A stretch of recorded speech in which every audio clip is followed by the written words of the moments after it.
In this episode, I have with me the most talented Sundeep Rao. I've been a big fan of him and his stand-up comedy for years, and it's a privilege to really have him here. We often struggle with identity, and we often choose to describe what we do as our identity.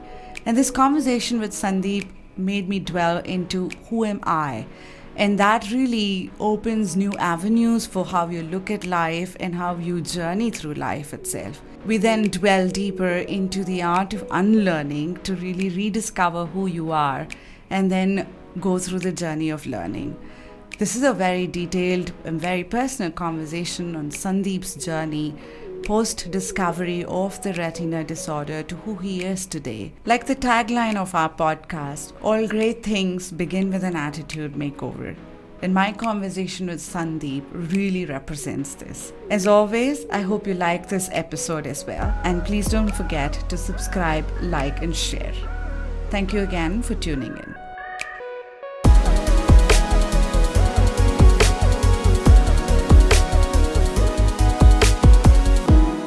Normally I don't, so Vishnu is new, this is day one. He was telling me. And so normally we start and we just get comfortable and we continue, we don't that's a good one, that's a good way, Because I am very conscious, the guests are more comfortable. I told you I'm very... super shy, it's fine. Let me host you on your own podcast. So let me start with really understanding who is Sandeep. Oh God, okay. This is therapy or a podcast? Let's go whenever you're ready. Yeah, so who is Sandeep? Oh my God.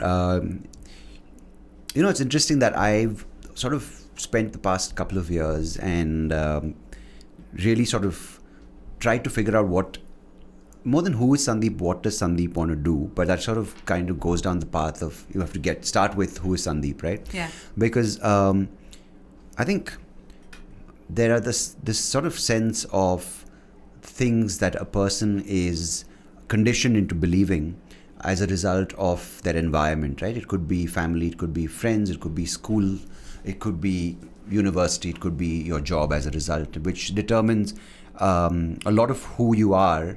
And that might just be the outside world. And the outside world, even your family, your parents, even though you're really close to them, they're not you. Yeah. So many times that is projected onto a human being, and that becomes a sense of self, which you kind of take because you're like, it's easy. Okay, this is me as a son, this is me as a brother, this is me as a student in this school, these are my classmates who think of me in this way, these are my friends who kind of build this relationship around what they see me as. And what happens, you never really sort of give time to who you are. And what happens as a result is these narratives are formed around the sense of self. Yeah. So if you are this person who doesn't have self-worth, then a lot of the relationships are formed along those themes. Yeah. Whether it's lack of self-worth, whether it's a sense of a need to have external validation. So you kind of attract people unknowingly. This happens a lot of times unknowingly. And that becomes these bonds which have these patterns. And before you know it, you've lived a lot of your life without understanding who you really are.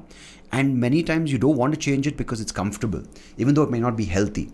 The relationships may be toxic, they might be manipulative, and a lot of this happens without the person knowing. The friends might say certain things to keep you off balance. Your parents might expect you to do what they tell you to do because they have done so and you've never sort of pushed back.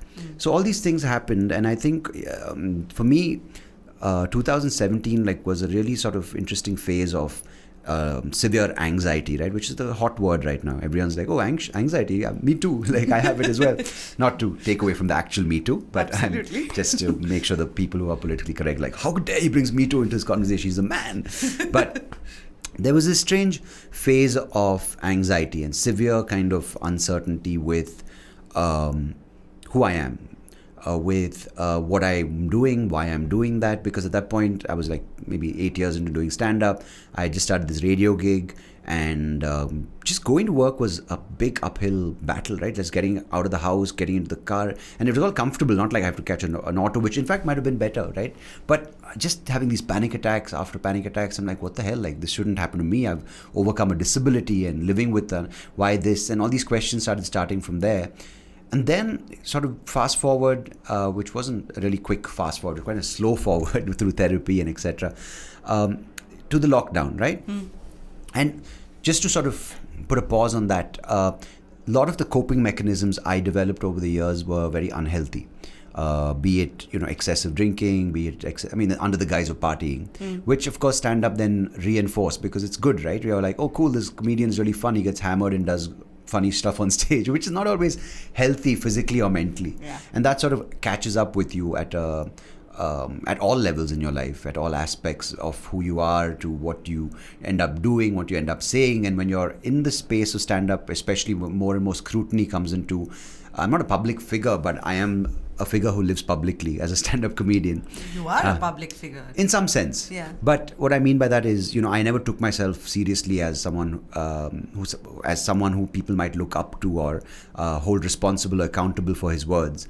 So I was kind of flippant, kind of, living with, irreverent, dirty material on stage, which is totally fine. But the problem where I started sort of feeling, where my entire sort of being was, it sort of becomes tied up with labels. So you kind of, when you don't know who you are, what you do becomes who you are. Yeah. And that is a problem, because a lot of the doing then reflects on your self-worth. So if you do well, it goes up. Yeah. If you, for instance, like if you do well at a show, or you get a gig, or you get a bunch of gigs, you do well, okay, cool. As a person, you are you are a better person. And people around you start rewarding you, applauding you, because that's the bond I told you, that the relationship that you formed is based on achievement, on outcome. You do badly, then the drop is that much more drastic. Then people come in and swoop in. The established infrastructure of relationships swoop in, and they start saying things like, oh, maybe you should drink less. Maybe you should focus a little more on your life. And this concerned, patronizing tone, which you've built up yourself, because you gave the window for them to sort of step in. So that kind of repetitive behavior kind of led to, I wouldn't say one fine day I was like, I've had it. But 2020 lockdown happened. I think my behavior was getting out of control. Like, it was getting very sort of volatile. It was getting belligerent. I was talking crap. I was not really in a place where I was respecting my relationship with my wife. And that's the first sort of thing which is important, right? Because you made this decision to live with this person. And if they aren't sensing that sense of dignity and respect and this thing, you can easily say, oh no, it's marriage, and then do marriage jokes, right? But the reality is that there is something fundamentally, especially someone who you married because you love them, not because out of a sort of setup or a social kind of responsibility, then you have to look at what's happening. It's not all external. And then fortunately, I'd like to thank the lovely people in Wuhan for sending the virus my way. It's horrible to say that, but I know while a lot of people did struggle as a result of the lockdown and pandemic and the virus itself, which killed a lot of people, I think it has done this reset button, this reset for society. So while a lot of people did get terribly impacted, I think for a lot of people it was a way to take a step back and say, 1 second, what have I been doing? What is this headlong rush towards been? And why am I doing what I'm doing? And that sort of is where I started off this point about when you asked me who I am, because that's exactly where I came back to. I was like, what more than who I am? Let me understand what I'm doing and why I'm doing that. And so the behavior, I kind of started studying, or not, I wouldn't say studying, but started looking at things. Okay, you're not able to. You're not able to go out with that same group. Okay, so then you're not able to perform. Okay, so what are you without your act on stage? Well, I'm the same person. What are you without those boisterous nights where you're the center of attention? Well, I'm actually doing great. I can sleep early, wake up early. Why are you, why are you constantly trying to get attention from the outside world? Well, this is what it makes me feel, and I can be perfectly fine without that feeling. So just questions. And I think the questions start at a very sort of superficial level, and they start getting deeper and deeper and deeper, and then you kind of realize that when you start doing things for yourself, the primary motivating factors, which are outcome, achievement, really don't mean anything. And of course, I still date. I mean, I'll still be like, it'll be great to get a special on Netflix, but it's not as important as what it was in 2019, Yeah. So, who is Sundeep Rao? Is, I think, slowly coming out from all this noise. And I think what I truly enjoy is now I've realized that while I spent too many years kind of pushing away family and trying to impress the world, it's the opposite that really makes me happy, which is my family and my close friends. And even friends, the narrative where the conversation would be, the concerned friend like Sandeep, are you okay? Are you, we look out for you as a disabled person, or, I mean, not in those exact words, but the tone is what it was, right? The intent behind that. So now I'm like, even seeing changes in my friends or the friendships, because I've taken things into my own hands for the first time in my life. I'm doing things because I want to do them. I say things because I mean them. I don't lie to myself, and I think the biggest thing is I've started liking myself. No, I think I can relate with this, but I love the way you've articulated the journey itself, right? Like, I can so relate with every aspect of what you said. And I think as my audience, we go after a title, we go after success, and we define ourselves based on some of these attributes. Absolutely. I think COVID really helped us in a lot of ways to step back and look at, first of all, what is priorities, what makes you happy. And I think I love the way you articulated this journey itself to come back to who is Sandeep. And I can completely correlate with this journey. Yeah, I think one more thing COVID taught us is that all these values of labels, right? Titles could be CEO, could be funniest comedian, or it could be YouTuber of the year, whatever it may be. It really doesn't matter. Because, especially from a sense like, my next podcast doesn't go up, what's going to happen? It's crazy. People have said it's all about consistency, weekly launches, weekly releases. Nothing matters. When you have to look at life and say, 1 second, if I get this virus, I might die. Nothing matters. If your next video doesn't go up next week, okay. I don't know if you can curse on this, but fuck it, right? Like, you don't care. Sorry, Vishnu, there's more work for Vishnu to edit out. But really, nothing matters. What does matter? How you spend time with your mind, with your body, with your breath, with your wife or partner or husband, whatever you want to call them, and with the people who really matter, who are going to be with you along your side for this journey, right? Yeah.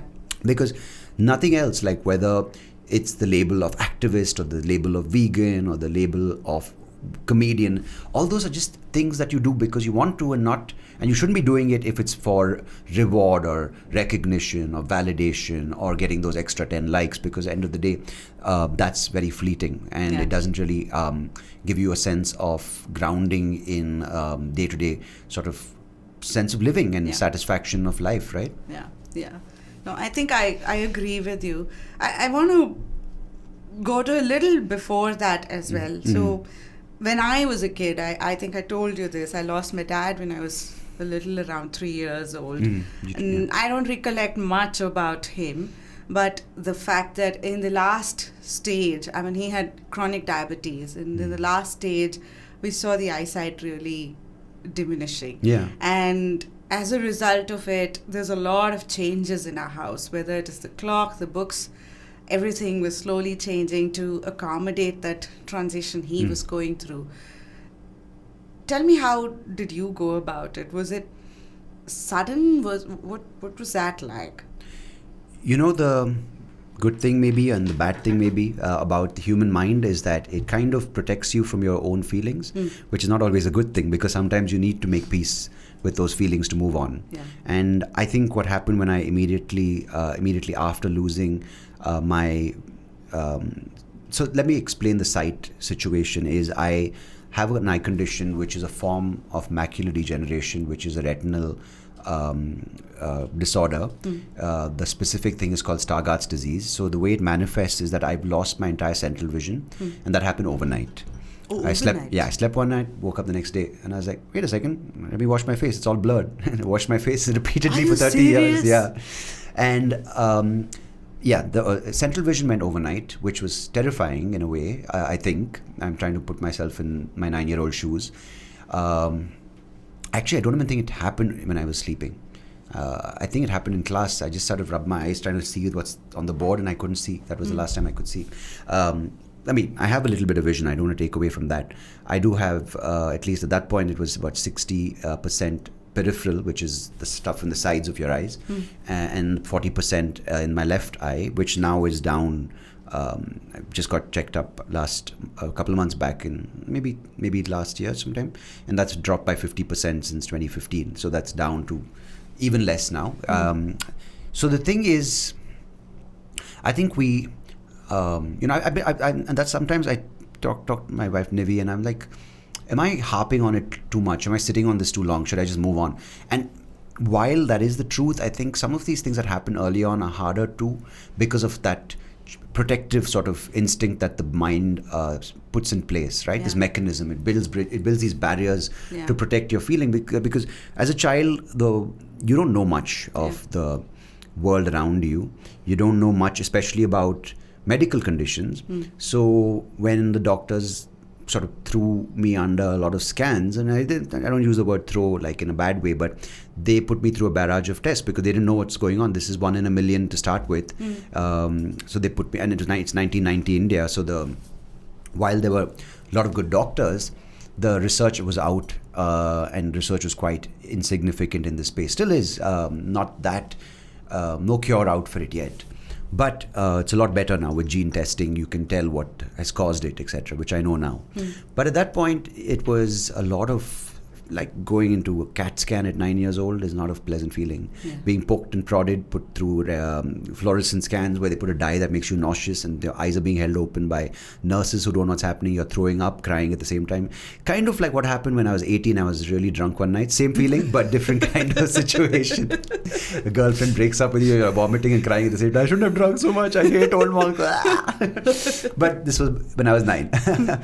So, the tech has really improved when it comes to medical equipment. Right? In India as well? Yeah, India's on top of the world. I mean, even back then with Shankar Nethralaya, it was cutting edge, but it's just that in the world of ophthalmology, the equipment has gotten a lot more advanced. They don't touch your eyes at all for the most part.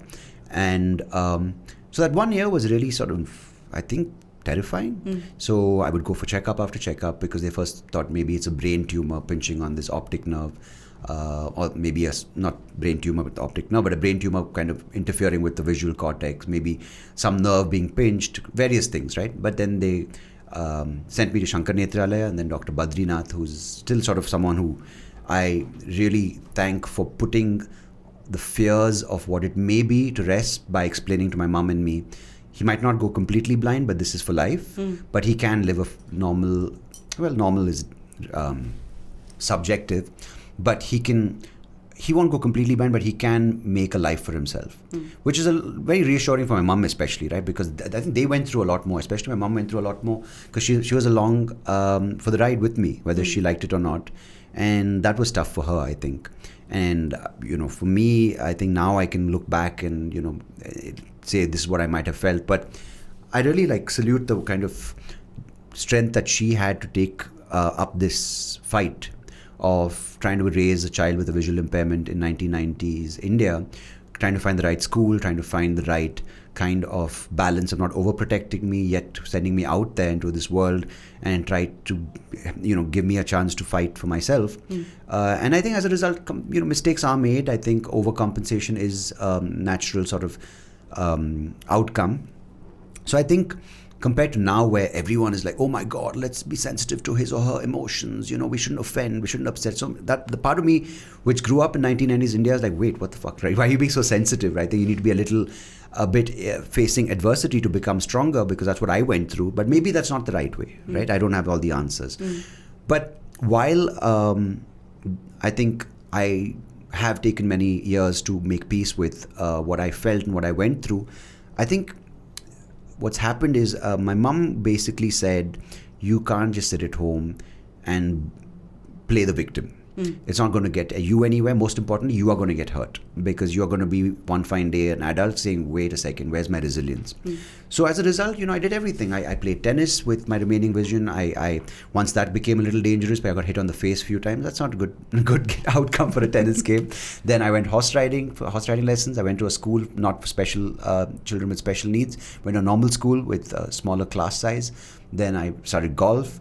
Then I did piano lessons. My mom just threw me into every activity. Yeah. But while that's great, I think might have been better to sort of accept that I have an eye condition. It was always kind of, I wouldn't say brushed under the carpet, but it was like, okay, you know what, you have this now, just go about your business, which I think is good.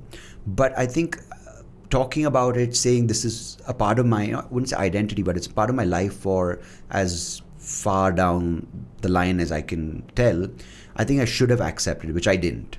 And I think now, having done that sort of happened when I started talking about it on stage. It just makes it, okay, you know what, I have it. I don't have to celebrate it or demonize it. But whether I like it or not, it is my filter and the way I look at life. And you need assistance in certain things. You need assistance. You can't avoid it, right? If you need someone to help you cross the road, there's no point saying, oh, I'll do it and get run over. It's not going to help anyone. True. So I think there is a balance, when I think in certain aspects that balance came in a little later in my life. And so is that when you discovered the unlearning process itself, or was that much later? No, much later. That unlearning happened just, as I told you, in 2020, that when who I am was a question I wanted to revisit or visit for the first time. That's where the unlearning began, and it's only been the past 2 years of unlearning. But I'm telling you, the 20 years or 30 years, let's take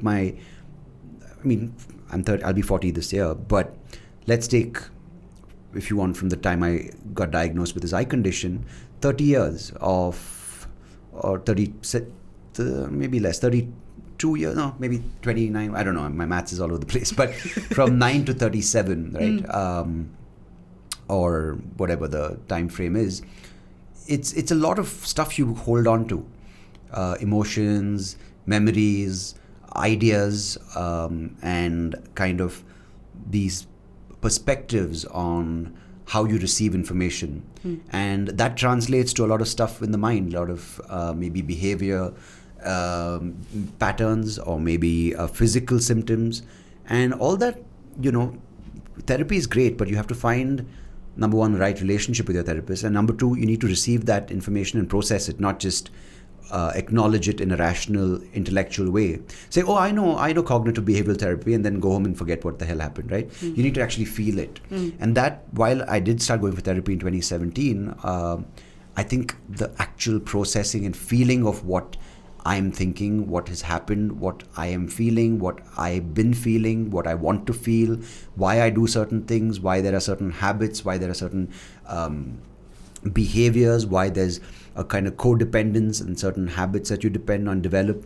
All those things you have to actually feel. So the unlearning actually began in 2020.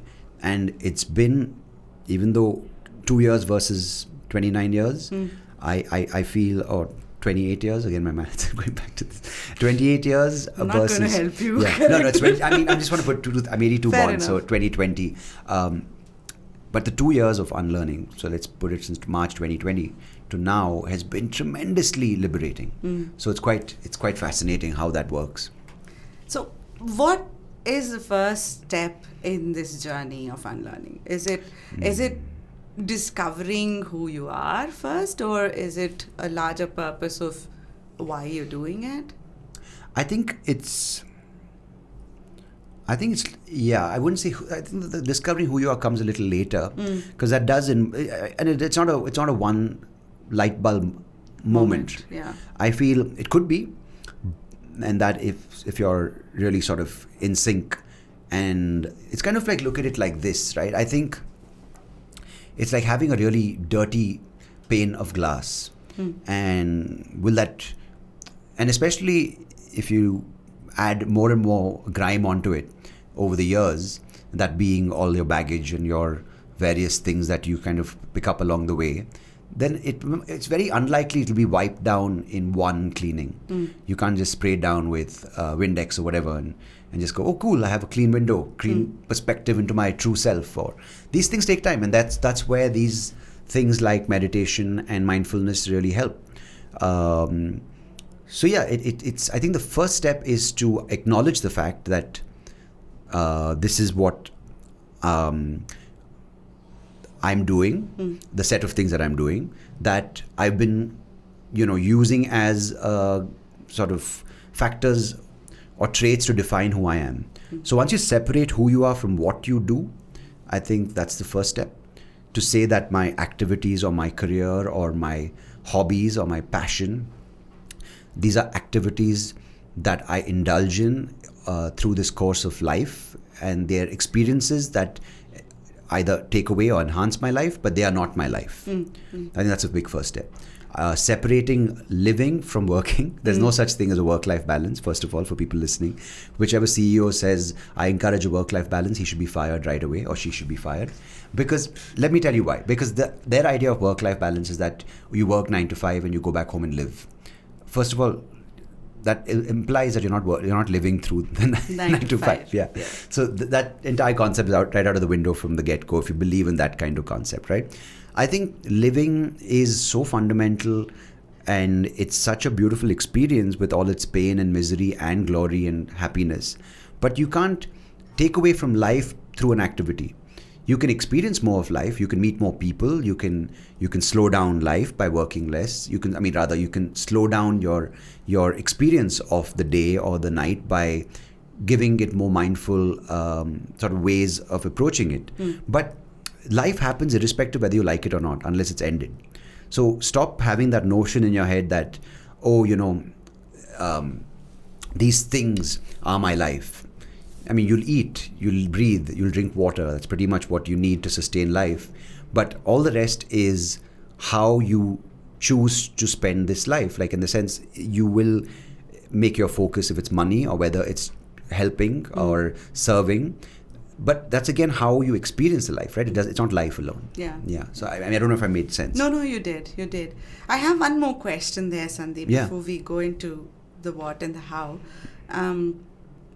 If you reflect back, were there moments where you tried to unlearn before and you was unsuccessful, and this time you went consciously into a different style of unlearning? Or was this like the first time you attempted an unlearning process? I think there might have been signs, and I think it's very easy to look past them when the consequences aren't significant.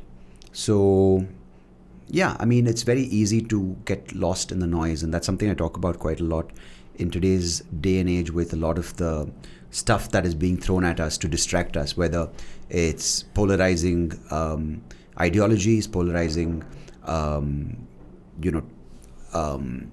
conflicts, which it could be political, it could be social. I'm saying from everything from the gender debate to politics to social media having its own narrative, taking people about. And it's just the sad part of that is that it's not giving people a chance to look within, and it's not an easy thing. Yeah. So your question was, were there early signs? Of course there were, right? I don't think the mind is out there to get you. To your own mind, I don't think is your worst enemy, but it has become and can be your worst enemy if you don't acknowledge the conversation within. But I brushed a lot. That's why it's taking so long, because I'm sure there were signs. Like, I'm sure, in fact, there's one kind of thing I'll refer to, is sort of when I was maybe in my 11th or 12th, I had like a bit of a breakdown because all my classmates could take bikes and cars and go out and get out there and be men, right? Which, of course, now when I look back, I'm like, what the fuck was I thinking?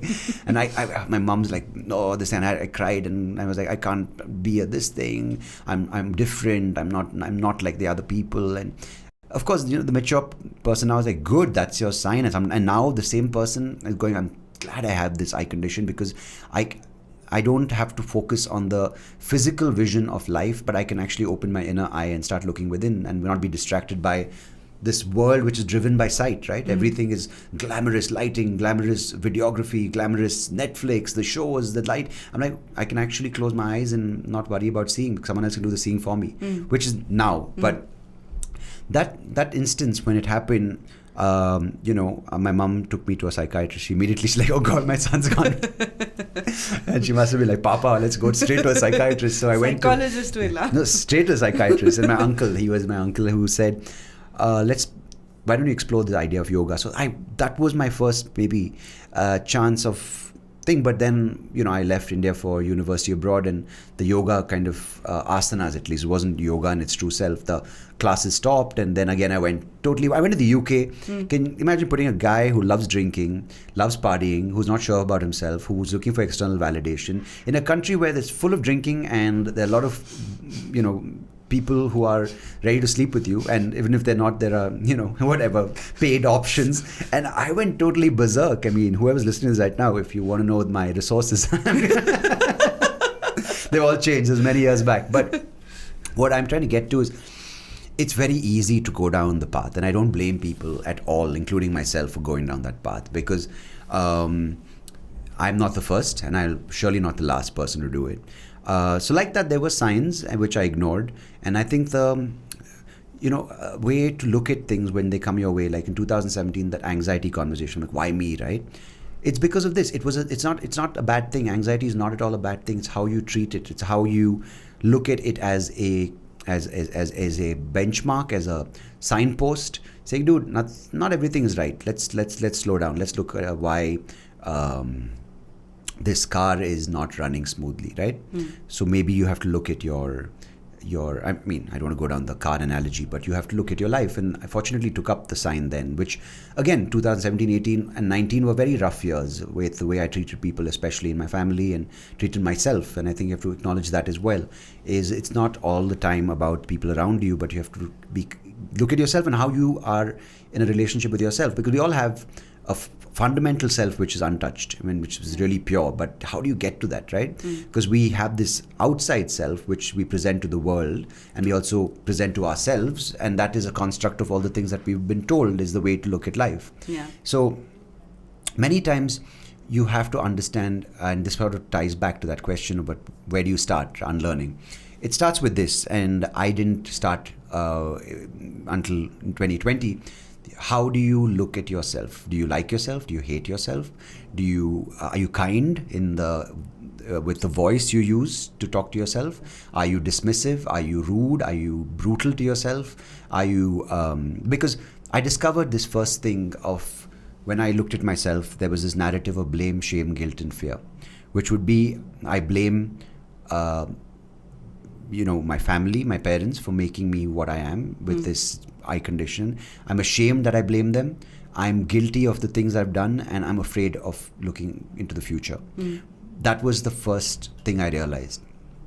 Then fortunately I was able to change it. So now the same things are there, blame, shame, guilt, and fear, but it's no longer blaming anyone, including my parents, including myself, including society, including the world, or including God, if that's, which, doesn't have to be a religious God, but I mean, higher consciousness which you belong to. Once you start doing that, then you realize there's a reason for why you are made the way you are, and why that goes into the conversation of purpose, which we can do later if you want. But no, so the blame, of course, no longer blaming anyone, no longer being ashamed of what I've been made with all my flaws, no longer guilty for the things that have happened. Because you can't undo the past, and no longer afraid of the future because it's not in your hands. And then the next thing happens, which is you stop focusing, and I think this is really, really sort of empowering. It's really helped me. You stop focusing on and I'm going to sort of use words loosely, so I mean, in the sense, I'm going to cuss basically. You look, the biggest thing is and this happens for a lot of us, is we are driven into this narrative where we focus on the shit we can't do. Like, I used to get upset that people would go for a marathon, or some other person could drive, or other person could read. And that was bugging me. I'm like, why can't I do these things? And when I shifted my mindset from that blame, shame, guilt, and fear to the other side of blame, shame, which is no longer blaming, being ashamed, right?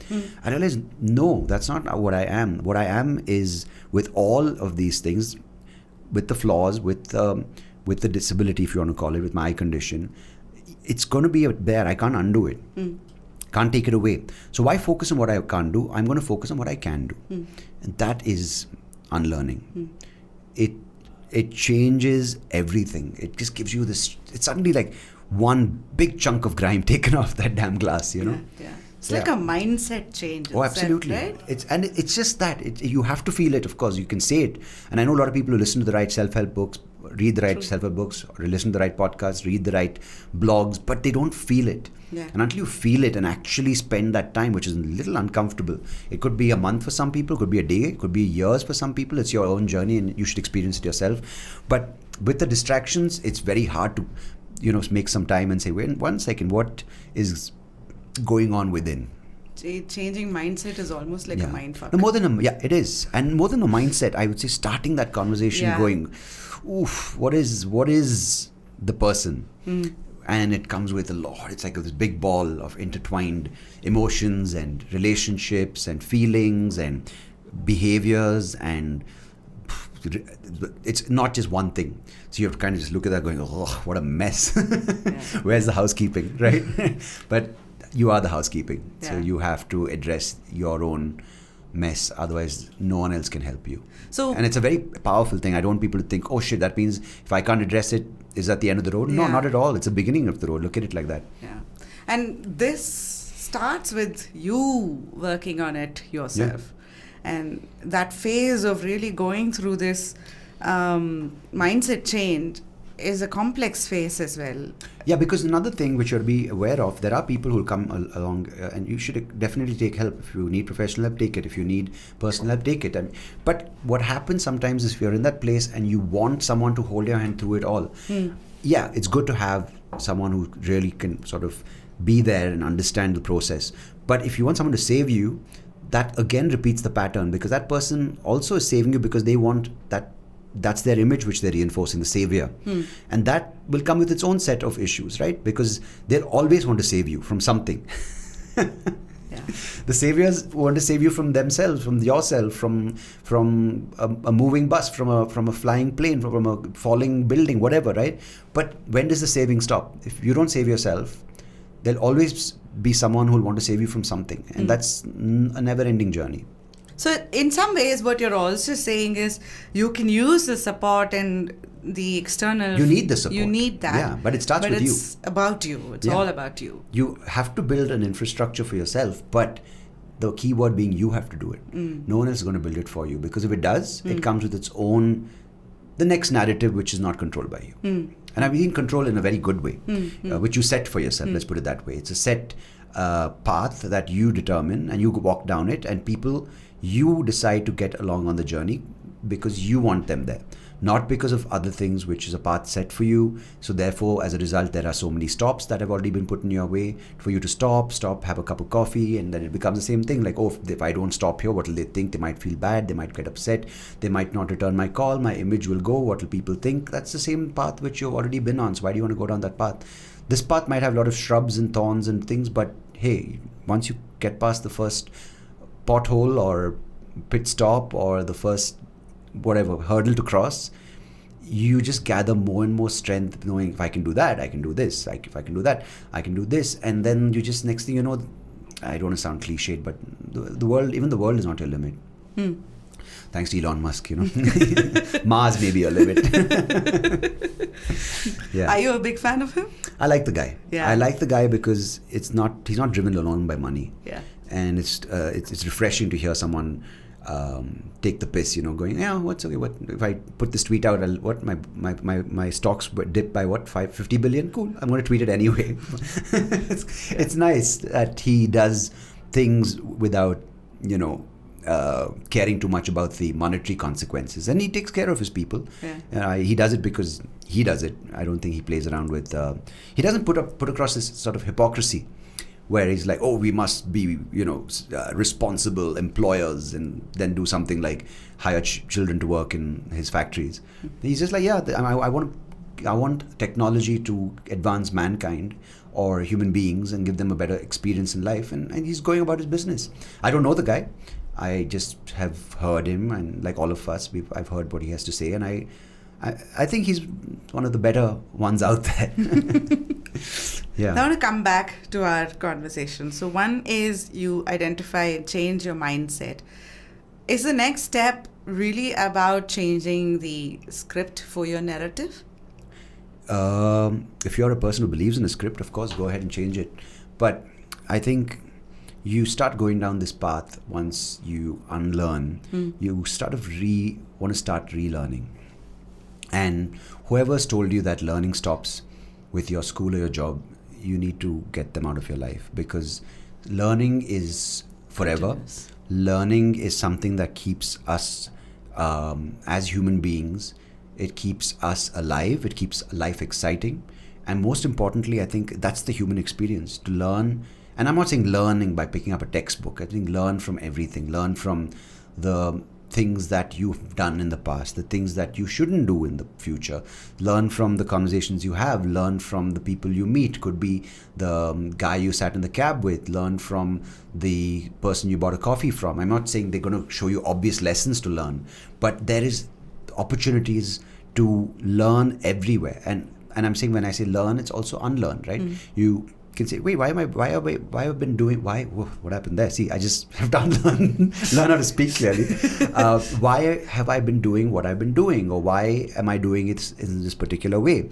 Or like what you did, why the hell am I in this, not hell, but why am I in this job? Why can't I do something different? So it could be so many avenues to explore. So once you start relearning, you would be surprised. Sometimes you might just go down a different journey, but sometimes you might go back and take up things you did in the past, but with the intention and most importantly with your decision to do it. So like for instance, I got back, my first step was to get back to doing my asana practice, and I found a lovely person to teach me. I started the Soapy Rao show. I was doing Life Gone Wrong at the same time, which is a podcast for Spotify. And I was not worried about what people will say. Oh, that guy, he's a comedian, why is he doing a podcast about adversity? Or people will always be there to talk. Just remember that whether you do good or bad, whether you are successful or you fail, whether you are doing things for a good reason or a bad reason, whether you make money or not, people will always talk shit about you. If you want that noise, please go ahead and put on the headphones, because there's a lot of noise to fill your ears. Once you do things for yourself, you don't really care about those noisy distractions and those waves that keep crashing on your ears, because they slowly, you'd be surprised that you end up having a little bit of more quiet in your life, and it's a conscious choice that you make, right?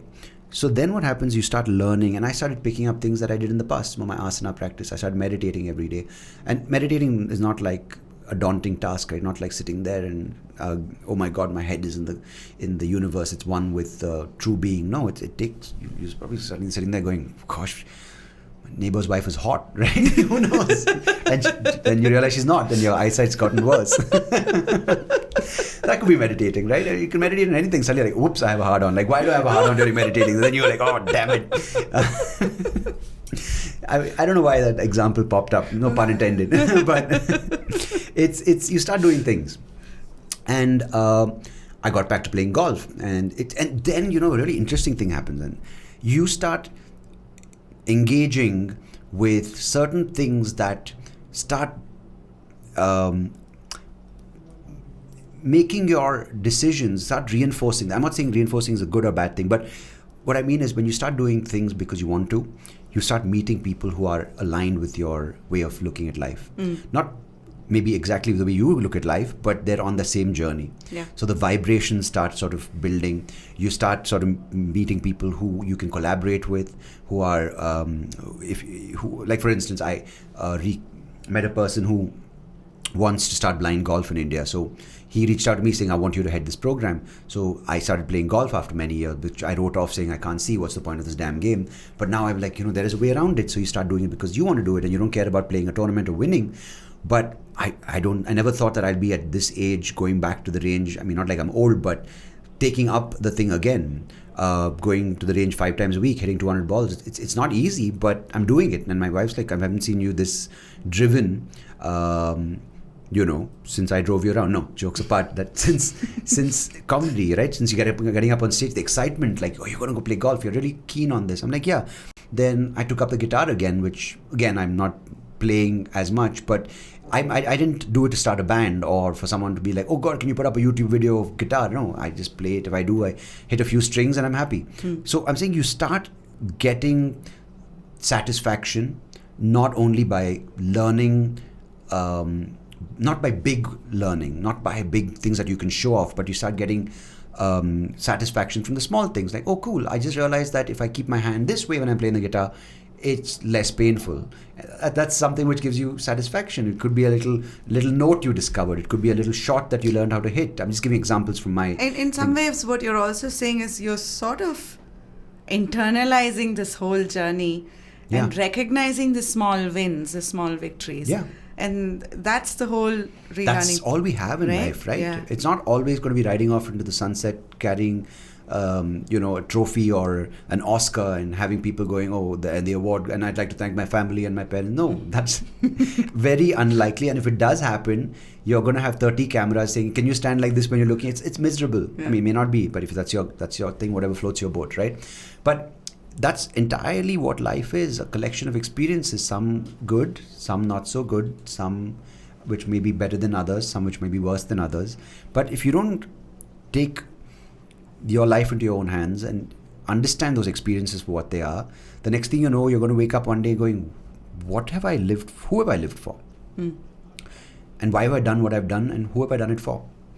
So, I mean, if that's what you want to do, go ahead by all means, because you won't be the first and you'll definitely not be the last. No. But why not give it a shot? Because trust me, life ain't that bad. Yeah, it's so true. I sound like a Holly. Life ain't that bad. I sort of am reminded of this Snoop Dogg's thing. I want to thank me.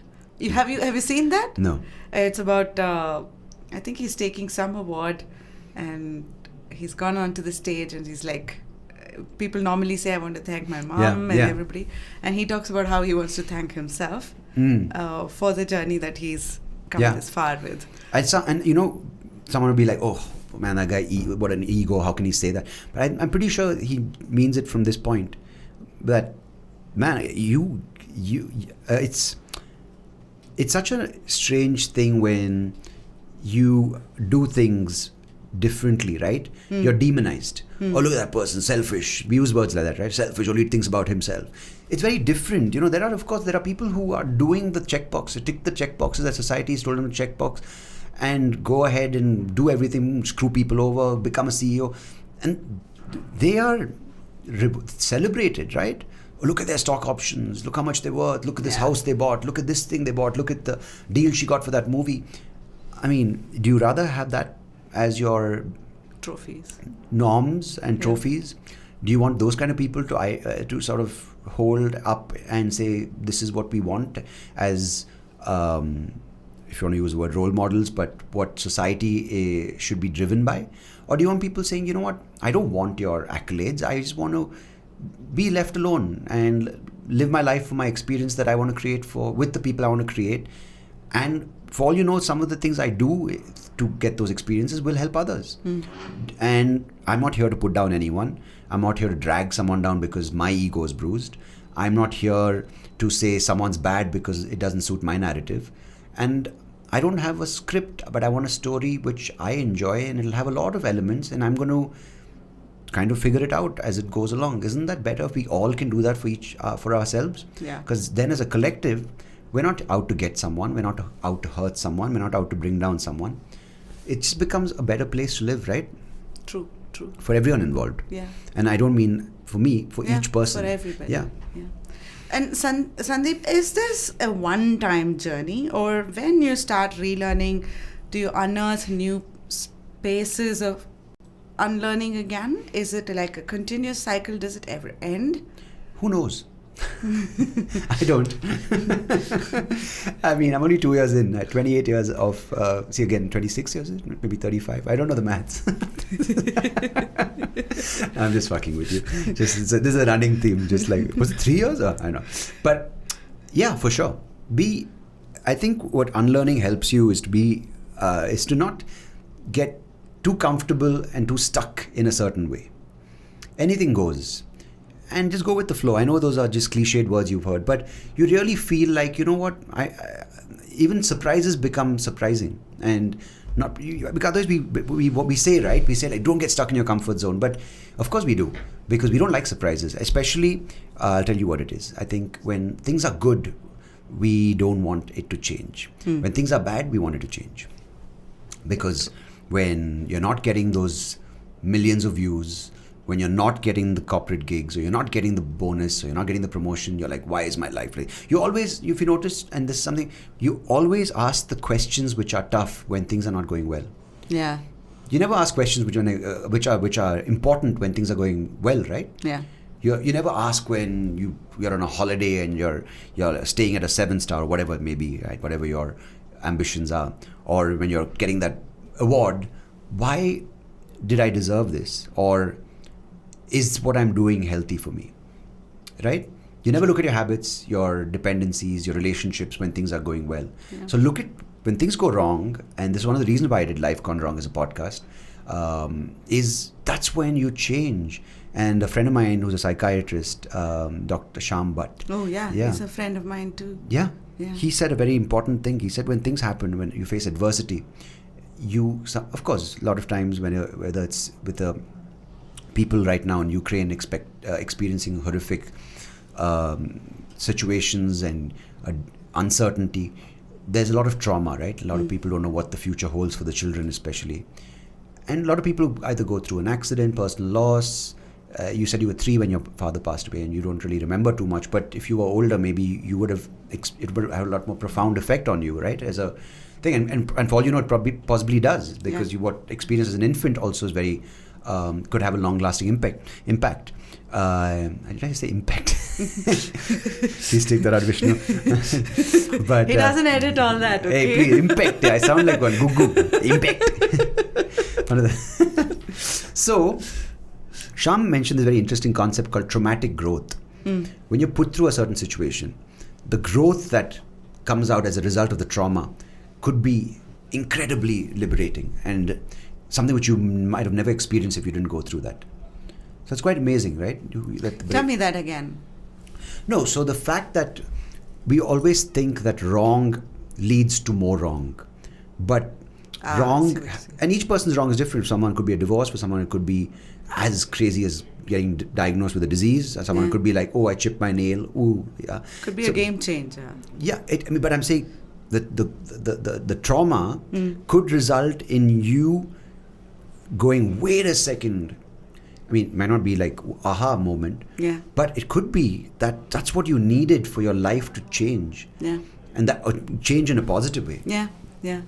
Maybe you were just looking into that grimy glass saying, oh yeah, this is my lot in life. Maybe you're in an abusive relationship, and that abuse could be that thing that sets you on that path to leaving that relationship and going to places which you never thought you'd go to. Yeah. Could be for anyone. I don't impose that example on any person.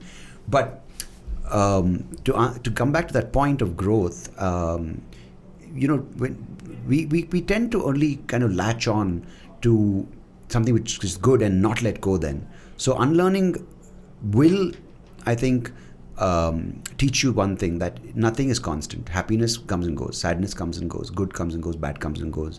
Nothing is permanent.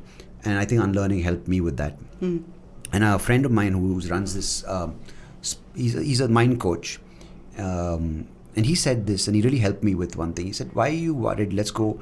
So I went to him and he took me to a park. He said, I'm taking away your cane, now you are going to lead me around this park. And he made me do things like walk down a footpath without a cane. And he said, I'm here. What's the worst case? You'll fall down. So that let go of a lot of the anxiety my body was holding on to. And he said, Sandeep, when you start taking decisions for yourself and start doing things because you want to do them, that is when you start building trust in yourself. And once you build trust in yourself, that's when you just let go. Sandeep, I've been the quietest. I think this has been a very powerful podcast session for me. I talk too much. No, Way too much. No. I think it's been very profound. And it comes true from the journey itself, right? It's not just some jargon or books that you've read. This comes from experience and deep down. And there's so much reality and truth in this whole, explanation you're giving. And I can relate with every bit, not just as me, but, it applies to small things in life. It applies to larger things, whether you're changing jobs, you're getting married, or a new child is born. Every aspect one goes through some of these journeys. And I think the clarity in which you went through, first to explain the process itself, and also the nuances one needs to sort of keep in mind, which is all about you. I think at the core of it, what you're saying is it's all about you. It's about you taking charge, you being the decision maker, you making the choices, and you being kind to yourself in this process to transform, which is the individual change journey itself, isn't it? It is, and I think it's important to realize that there's no time limit, right? Don't give it like a goal, like 5-year plans. All these things are very easily put out there, and a lot of people you'll hear, especially in the space of motivation and self-help, that you have to set benchmarks and goals and do whatever works for you. And remember that all these things, I think many people mean well. I don't think people are out there to harm people, but it's also again perception, right? And that's one more thing which is very important, is if there are only so many senses we all have. Some have all, some don't have all, some have more acute senses, some people have more enhanced ways of receiving information. But that's all it is. It's information which is in your surroundings. And it's your perception which is what is determining the way you live. Now you can let others affect that perspective, shape it, manipulate it, use it to suit them, use it to keep you off balance.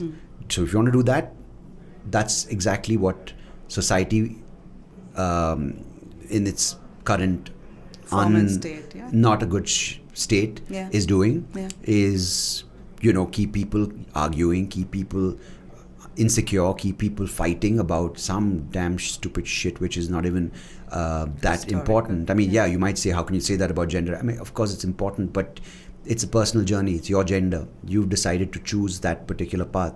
But instead, you're fighting, you're yelling, you're not having the conversation that you need to with yourself. So if that is the path, and if that is how you want your perspective to be shaped, then that's sadly not going to be good for any of us, because you won't let anyone else enjoy their perspective, right? So again, I mean, I'm not taking away from any issue. I think each person has their own right to feel a certain way and decide how they want to do this thing. But with this distraction and shaping of perspectives, what happens is that even if you decide, say for something as like a gender neutral kind of decision, a topic about gender, right? Yes, while it's very personal, and I think every person has a right to choose. I'm not commenting on the actual topic. When the narrative and so the perspective is being shaped by everyone else except you, then even that you don't get to enjoy it. If you say you've chosen a certain decision to become a woman, transition from a man to a woman, but you're not doing it because you want to, then again you're at the mercy of this manipulation, of this dependency on the outside world, this validation to be celebrated, right? It's never good enough. When does it end? So that's why it's how you decide to receive the information. I think that's why it's so powerful to have your own perspective and shape it, and by no means is it fixed once it's set. It keeps changing, because you grow, you change, you become bad at times, you become better, you go into a more profound understanding, but that's life, right? You age, maybe you don't age well, so maybe you'll age better later, who knows? But that's the thing, just let go, trust in yourself. And in this process, one of the things I'm also seeing is, while in the early stages before your unlearning starts, you're more bothered about perspectives, the external perspectives. What you're also the bringing influences. me to, absolutely. Right? What you're also alluding towards is in the latter stage, once you finish the unlearning process or you're comfortable in it, that perspective is no longer about the external influences, it's more about you. Yeah, and I don't mean you in a selfish way. You become more understanding. You become more empathetic, if you want to use that word. You become more tolerant because you realize that, you know what, not everyone's out to get me. Because when it becomes all about the outside shaping your perspective, or the influences shaping your perspective, then it's, you again go down that narrative of the blame, shame, guilt and fear thing, right? Because that's when you're like, oh, because of them, because he did this, I'm feeling like this. Because they didn't do this, I missed out. Because of their promotion, I don't have a chance. Because he's famous, I'm not. That's not going to help you. But once you say, you know what, there's no because of, there's no because of him, there's no because of their success.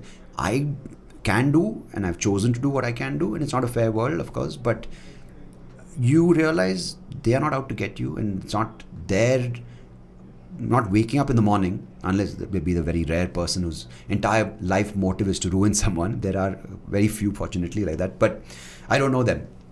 But it's very rarely the case where the entire group is out to get you. That's your perspective.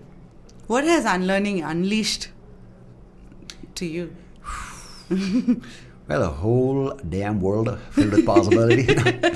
No, it's, I think it's given me a new way and a new confidence. Interesting. Yeah, and it's a confidence which is truly mine. It's not dependent on success or failure. It's not dependent on achievement. It's just given me a sense, and I think more than anything, it's given me a sense of peace. Yeah, you do understand. I'm on that journey. I think the last time we talked about this, Yeah. the whole second life was to really rediscover.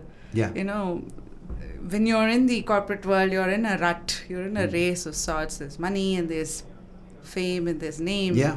And that's what we're telling most of society, at least the generation, to get into, right? Yeah. And you sort of lose your priorities somewhere, I think.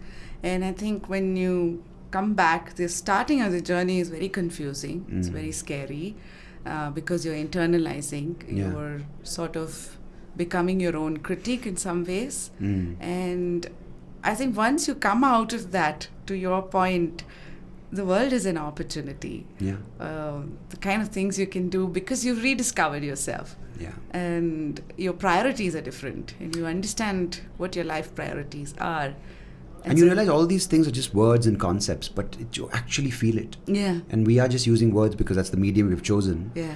But actually, you don't need self-help books once you get to this place, or even if you don't even need it. I mean, I think there are some great literature out there to help you. Yeah. But once you start feeling it, why would you start using flowcharts and goal books or whatever? I mean, of course you can. I'm not saying these are bad things. But when you start feeling it, why would you theorize about it? Why do you make it a concept? You just feel it, which is crazy, right? You can't put words sometimes to feelings, and that's where you want to be. Like how you feeling? How is unlearning feeling? Yeah, I don't have words. You know what I mean? Like I do have words, but I'm trying to say it's a good feeling. Yeah.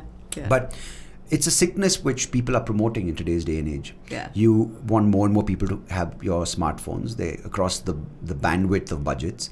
You want to pepper them with stuff to increase the noise levels. You want to hook them onto platforms. You want to hook them onto shopping things. You want to show them that they are not good enough, but there's always someone who's worse off or better off than them. Then you get them caught in this loop. Then you build an entire investment industry around mental health. Then you keep them even more sick. You keep them wanting.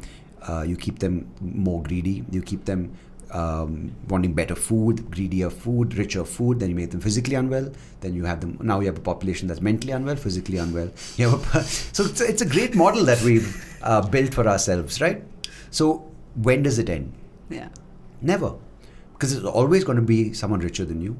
Always going to be someone poorer than you. I mean, emotionally, there might be someone who's happier than you, who's sadder than you. There'll always be someone prettier than you, uglier than you, fatter than you, thinner than you. So it's about fucking time that you look at your life, because it's better for you. Yeah. Not Does very this happen more when you enter the 40s, or have you seen people who are going through this journey? I haven't entered my 40s yet. This is No, one thing you're I'm not 39, no? one thing I'm not going to be premature about. But I think, I think there's a lot of opportunity that has come with this information age. Yeah. I just feel everyone knows, as you said, everyone knows these words like priorities, empathy, my decision, my feeling. But if you don't apply it and don't feel it, what's the point, right? Yeah. Because then it just becomes, it's great, right? To sit at a coffee shop and talk about, Eckhart Tolle's book about peace and inner living and mindfulness and yoga and asanas. But if it just ends there at the coffee shop, it's just, again, like, it's just so much noise. Yeah. It's the internalization. You need to feel it. Yeah. Yeah, like that feeling. Like the VIP feelings. Yeah. Yeah, I think it really, it's hard to explain how to tell someone to feel it, but you can't. That's the beauty of it. Yeah. And that's the hard part, maybe. Someone be like, no, but in this era of quick fixes, get rich quick, get fit quick, get thin quick, whatever it may be, it's a very difficult concept, or not even a concept. It's difficult to tell someone that it might take a long time. Patience. But until you start on that path, once you start on the path, every small thing, and then you don't even know there's an end to this path, because every small thing is exciting. Every small failure is not the end of the world. Yeah. It's you find a balance, and as I said earlier, when you asked me, it gave me a sense of confidence, peace, and you get a sense of balance as well, which is very important, because if you're going extremes of happiness and sadness, then the middle becomes a very scary place to be. True. And if you look at the world right now, it's extremes, right? Yeah. You either hate something or you love something. You either, why can't we Left be or right. Yeah. Why can't something be? The middle is a nice place. It's nice and grey. Yeah. So what next? Is comedy still happening? Stand-up why still not? on? Why not? I think definitely something I'd like to continue doing. It's been 12 years, and I don't. And this is the thing, right? You ask whether I'm unlearning continues. I'm okay to say I'm okay with the idea that I might not do shows again. I might not continue with stand-up. But I'm also okay with the idea of saying I've done 12 years, but I'm okay to start from scratch and invent myself as a comedian. That might take 1 month, might take 1 year. Maybe it means I come back in 5 years. Who knows? But I'm okay with that. I'm okay with that uncertainty, because I know I'm funny. It's just that what kind of funny do I want to put right out? funny. I mean, I think I've come to a couple of shows in person. I think the first one I came, I didn't know you, and so I didn't know that you had this, vision. Oh, my eyes thing. issue Right. But it was damn funny. And then later on I got to know, and didn't change a bit for me, because you still continued. The sense of humor was just, I don't know, it's a very sarcastic sense of humor. Yeah. And I love that bit about you. Yeah, and that's a strange thing, because you have to grow, right? And that's where this thing comes from, like this lockdown, everyone's like, oh my God, comedy is gone, online shows. And that's the most miserable way of doing jokes, is to people who are on mute. Fucking, it is ridiculous. I did a couple of corporates. I mean, I needed the money, but otherwise, like, so 500 people are coming for the show, all will be on mute. I said, what, do you want me to laugh at myself or what? Idiotic, but people are like, no, I need to do shows, otherwise, because they have this fear that they'll forget how to be. How can you forget if you're really like doing something? You spend time honing that craft, and there's a certain amount of naturalness that comes to it. Why are you scared of letting go? It's okay, let it take some time. Sit at home and write jokes. Experience what you're feeling. That comedy can come. If you need the money, of course, go ahead and do it. We all need to earn money. So do the shows, but don't think that you will forget or you will become bad. Okay, if you become bad, you will get that's an opportunity for you to say, hey, wait a second, why am I bad? Let me strengthen my writing, strengthen my performance, my delivery. There's so many things that go into making a show, right? Yeah. So that's what it could be in anything, right? Could be with your job, could be with the arts, could be some.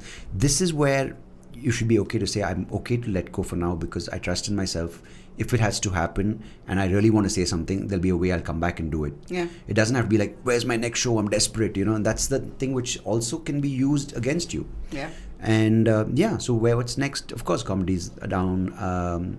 For now, I have some big things coming my way with personally, so I have to take some time and chill with my family. And my podcast was definitely going to continue, and hopefully meet more and more people like you and keep this conversation going. Absolutely. Yeah. Sandeep, thank you so much.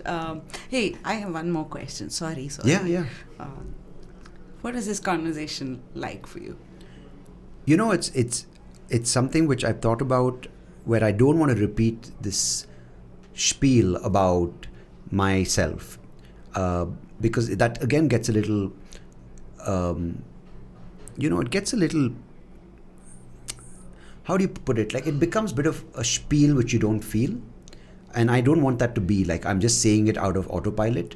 Like, oh, I lost my eyes at 8. I don't want that to ever think. I don't want to kind of overshadow anything that I've been through. At the same time, I don't want to glorify it, because a lot of times when you look at it in hindsight, you tend to put filters that aren't real. And I don't want to do that. And I genuinely want to use what I've been through as a learning for me, and also unlearning for me, as we've discussed today. But I also want it, if people can relate to it, mainly, I don't want to take away the honesty from what I've been through. And I don't want to sort of make it a script that I keep reusing. So today was great in that way. It was made me think and made me actually really feel what I was saying. And I think for all of it, I really had to sort of go back and not just say, okay, let me use this from last time's, from another podcast I did, which, I haven't. But let me think through this and trying to put myself back in that situation and try to juxtapose that with what I'm feeling today. No, thank you so much. I think when we discussed, first of all, it was a cold attempt, right? Like, for me, I just wrote to you and I wasn't even expecting you to respond. Oh, that's the best way. Cold calling is the best. It was like, and you did. And I was like, wow. And I think then we pivoted on unlearning. And this was a unscripted, complete conversation that went through without any full stops. And I thoroughly enjoyed it. No, you're great at listening. I would have just been like, wait. I can't shut up. I'm so bad. But I'm getting better. Like, I tell in my introduction to the podcast as well, I'm like, hey, as always, guys, I ask a lot of questions and I don't let them answer. But I think that you were fantastic with just letting the flow and letting me speak. So I appreciate that. Thanks, because I know it's not easy. No, thank you. I mean, for me, I could relate with every aspect of your journey. And I think a lot of them should be able to correlate with this. It's about internalizing then on, Yeah, I think everyone has it in them. Yeah. I think it's not that difficult to take a step back and say, you know what, don't worry about comfort zone, all these words, these cliches, these terms. If it helps you, it helps you. But otherwise, just chill. Life isn't that tough. You don't have to make it that difficult. Yeah. You don't have to make it that compelling. You don't have to make an impact. Relax. Sometimes you can just exist. You can live. And you'd be surprised if you keep your eyes open and not just wait for that big success. You never know what will come your way, and you should enjoy it. Yeah. I'm not trying to preach, but yeah. No. Thank you so much. Thank you. Thank you. I think it was a complete pleasure having you here in my show. My pleasure being here, and all the best for the rest of the series and for all the other guests you get. And thanks for inviting me to be on here. Thank you.